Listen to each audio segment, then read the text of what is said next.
Here's a few more things that to me are negatives of owning a doodle that you might not have seen anywhere, because generally the message for doodles, if you're looking for one, is that they're like, oh my god, they're the perfect dog.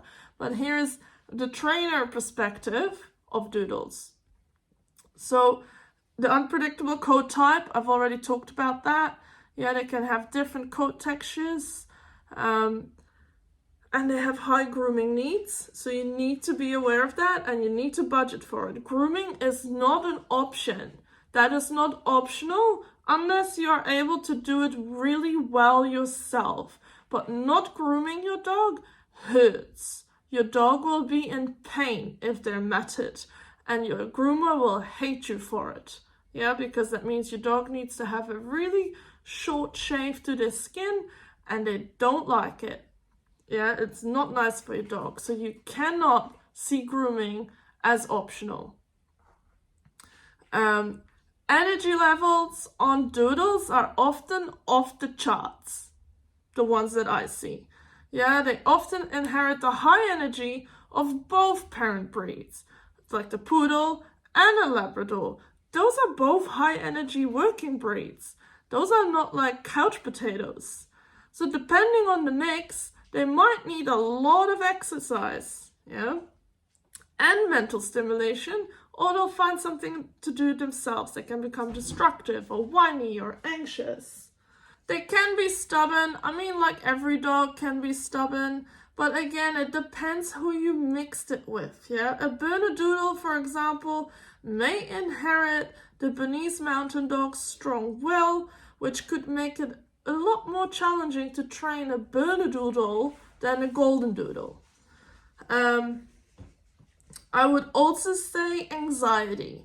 Like I've seen a lot of high-strung, anxious golden doodles or labradoodles or whatever doodles, and I honestly think it has to do with the mixes don't always blend that well, and poodles can be a bit high-strung. And I feel like that definitely bleeds through to the mixes every now and then. Health issues to be considered depends on the parent breed, right? But Labradoodles are prone to hip dysplasia, while cavoodles might suffer from heart issues, because that's what the breed is known for. The unpredictability in health means you should be prepared for that.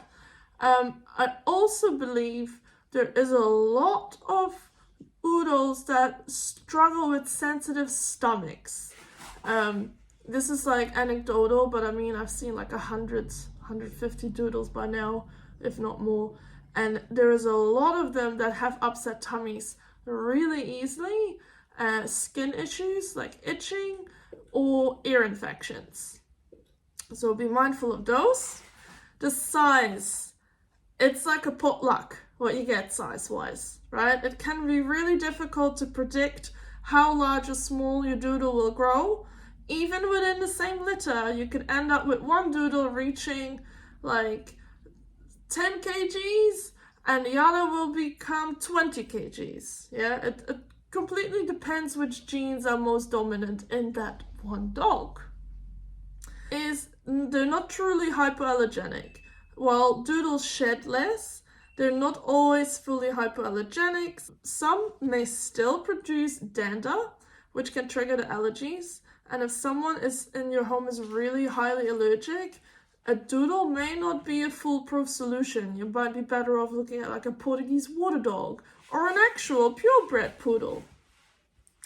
And then the last one, I already talked about that, is water and dirt absorption. Many doodles have coats that absorb water and dirt easily, meaning after a rainy walk or swim, it can take a very long time to dry, and they may require frequent baths. So they can be high maintenance and less predictable. Nevertheless, there are some amazing doodles out there. It might be the perfect breed for you, but don't just go on the, but they're hypoallergenic and they don't shit, because there's a lot more to these dogs than their coat. I'd love to know if you have one, what your experience is with the breed. Do you recognize anything that I'm saying, or do you think I'm talking shit? and you're like, nothing what you said is true, then please let me know in the comments. And then I'll see you in the next video. See ya.